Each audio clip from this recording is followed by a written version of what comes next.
if we just work through the paper and what sort of questions may come up, I have based this on the 2024 paper. So this is last year's actual GCSE paper. And there's some nice, I say easy questions, nothing's ever easy on a GCSE, but there are some questions that sort of ease you into the paper. So this first one, it's given you a poster full of information about the Urdd, Gwersyll yr Urdd Glanllyn. Nawr, mae nifer ohonoch chi wedi mynychu Glanllyn. I'm sure there's lots of you who have attended Glanllyn and are well aware of it. Un o'r prif bethau, one of the main things on this first question is, and I know it sounds obvious because every teacher says it, please read the information carefully. You then have to tick, not number, not cross, but you have to tick the best 3 pictures that could complement that poster. So you have to have read what's on the poster to be able to then tick, is it the dragon, the bike, the no smoking sign, the hockey, or the wall climbing? Okay, I had to look there, I couldn't quite see it. Which of those 3 pictures best represent that poster? Again, just tick the boxes as appropriate. Do not number them. It doesn't ask you to number them. Then we're going to move on to the next 3 questions that are worth 2 marks each. Which of these is correct? So it's given you multiple choice, and it says tanlinellwch un ateb. Underline one answer. Don't tick it, don't number it. If you don't underline it, you're at risk of not getting the marks. You must show you've understood what the question is asking and how it's explaining to answer it by following the instructions. Then we've got a 4-mark question here. It's asking your opinion. So all of the rest of it has been information based and it's all in the poster. Now it's requiring your ability to express your opinion. Would you like to come to Gwersyll yr Urdd Glanllyn and why? You've got 2 marks there for your content. So that'll be your correct yes or no and your reason why. And the extra 2 marks to make up the 4 will be for how correct you have written it. So there really is an emphasis here on correctness. So look at the way the question's asked. Hoffech chi ddod I Gwersyll yr Urdd Glanllyn? Well, your answer could be na hoffwn, or hoffwn I ddim, for no I wouldn't, or hoffwn, I would like to. The fact the question starts with hoffech is a big clue on how you can give the correct yes or no. So hoffwn, or hoffwn I ddim, or na hoffwn. And then you give your reason why. You can agree with something from the poster if that's easier, or you can say, dydw I ddim yn hoffi'r urdd. I don't like the urdd. It doesn't matter if the examiner likes the answer, it's just that it needs to make sense. Okay. Now we move on to more reading, and again, it is essential you take your time to read the information carefully on these 3 people, because then it is going to require you to answer the questions based on them. So read your answers carefully here, because what they do is they reword something that may have been said in different words. So they use different language to say the same thing, and then you have to depict who said what. Was it Tanya, Megan, or Mr. Daniels? Now, the fact it's reworded in new language, even though it means the same thing, is really testing your ability to understand the Welsh language. That is what they are trying to catch you out on, so do be careful. Then it's going to ask you to reiterate some information. So the first one there, pryd aeth Tanya I Llanllyn? When did Tanya go to Glanllyn? You need to look at Tanya's information and let me know when she went. Now, there's only 1 mark available here. You can put it in a full sentence, but as long as the answer's there, you should be given that 1 mark. Where there's 2 or 3 marks for an answer, they will be expecting a sentence, or at least 1 answer in a sentence. If there's 2 marks, sometimes there could be 2 answers. Then you've got tick the box at the bottom again, and it is imperative that you do tick, not cross, not number them. Please, please, please do follow the instructions. So moving on to the 5-mark questions. Now, I do tell my pupils in class these are so important because every mark helps. So even though they may only be 1s and 2s, all of those 1s and 2s add up, and they're easily lost as well.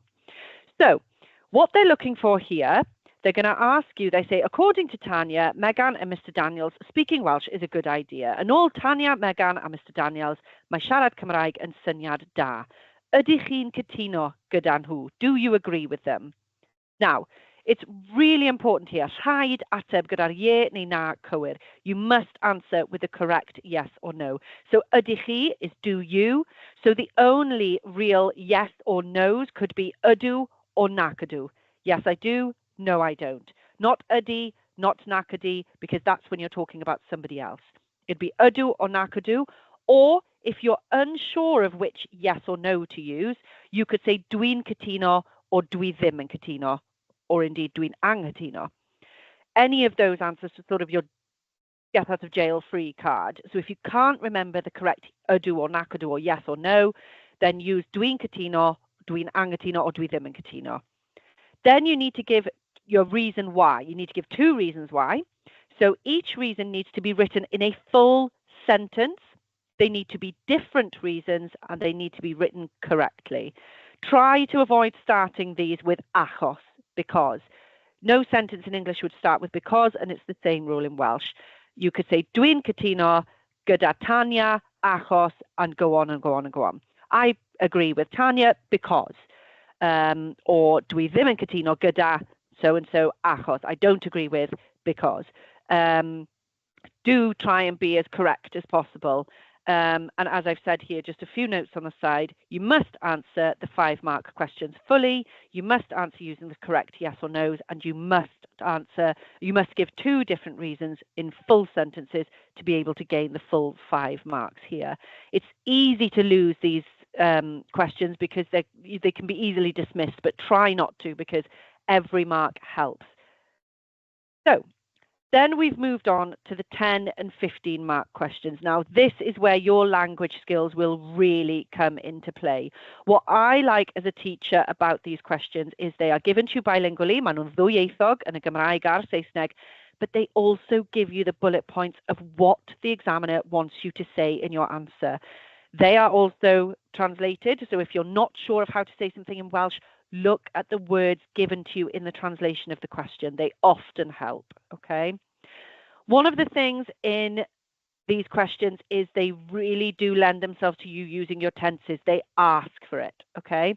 In the first question here, the 10-mark question, we've got 5 marks for content. They show at the edge of each of the bullet points how many marks are given for each section. And then the extra 5 marks are given for your language, how correct you are writing. It says, ydych chi'n hoffi mynd ar dripau ysgol? Pam? Do you like going on school trips and why? That would be an ydw or nac ydw. Dwi'n hoffi, dwi ddim yn hoffi. And then you need to say why. Then it says, trip ysgol aethoch chi arno yn ddiweddar a pryd? A school trip you went on recently when? That is asking you to use the past tense. Es I, I went on a school trip. So es I ar drip ysgol. I went on a school trip yn ddiweddar I recently to Gaerdydd, to Cardiff. Okay, when you could say aethon ni, we went, so you're using 2 past tenses there. Aethon ni dydd Sadwrn diwetha, last Saturday, or penwythnos diwetha, last weekend, or wythnos diwetha, last week. Okay, then you have answered that you did go on a school trip recently and when. Okay, advantages of going on a school trip. Now, if you're not sure what advantages is in Welsh, look at the question in Welsh. Manteision mynd ar drip ysgol. So manteision is the word for advantages. So do use these questions to really help you and also elevate your language. The help is there within the question. Then we move on to the 15-mark questions. Now you've got 8 marks for content here. 2 points are given for each, 2 marks, sorry, are given for each bullet point. Again, they ask you to use the tenses. So, beth ydy eich hoff dathliad? What is your favourite celebration? They give you examples. Beth ddathloch chi yn ddiweddar? What did you celebrate recently? Now, anytime you're talking about yourself in a verb, it's ice on the end. So it wouldn't be dathloch I yn ddiweddar. It would be dathlais I yn ddiweddar fy mhenblwydd, or dathlais I fy mhenblwydd yn ddiweddar. I celebrated my birthday recently. Doesn't necessarily matter if it's true or not, as long as it's written correctly. Don't get caught out with the dathlochi and dathlaisi. So dathlaisi is I celebrated. How did you celebrate with your friends? So again, you could say aethon ni, we went to, aethon ni i'r cinema I wylio ffilm newydd, to watch a new film ar gyfer fy mhenblwydd for my birthday. Okay, you're using your past tense and you're also answering the question fully. A ddylai Llywodraeth Cymru wneud dydd Gŵyl Dewi yn ŵyl y banc swyddogol? Should the Welsh Government make St David's an official bank holiday, and why? This is asking for your opinion. Yn fy marn I, in my opinion, dylai Llywodraeth Cymru wneud dydd Gŵyl Dewi yn ŵyl y banc swyddogol. Okay, I've used loads of the bullet point in my sentence, but that's not a problem. Then you need to say achos, why? And then you are able to give your opinion there. Achos, dwi'n meddwl bod dydd Gŵyl Dewi yn bwysig. I think St David's Day is important. Okay, by giving answers like that, you are answering fully. Also, you're trying to keep your language in check, which means the 7 extra points for language are there for the taking. So, just to reiterate and go over how to succeed on the 10 to 15 mark questions. Rhaid darllen y cwestiwn yn gywir. You must read the question correctly. Atebwch y cwestiwn yn llawn gan gynnwys y pwyntiau bwled. Answer the question fully, including all of the bullet points. If you go off on a tangent and don't answer the bullet points they are asking for, you cannot get the marks. They have told you what they want and how to get the marks. Make sure you follow it like a checklist. Use a range of tenses. Defnyddiwch amrywiaeth o amser y ferf. Mynegwch eich barn yn glir. Express your opinion fully. Does dim angen ysgrifennu gormod, ond rhaid ateb y cwestiwn yn llawn. You don't need to write lots and lots, but you must ensure you have answered fully.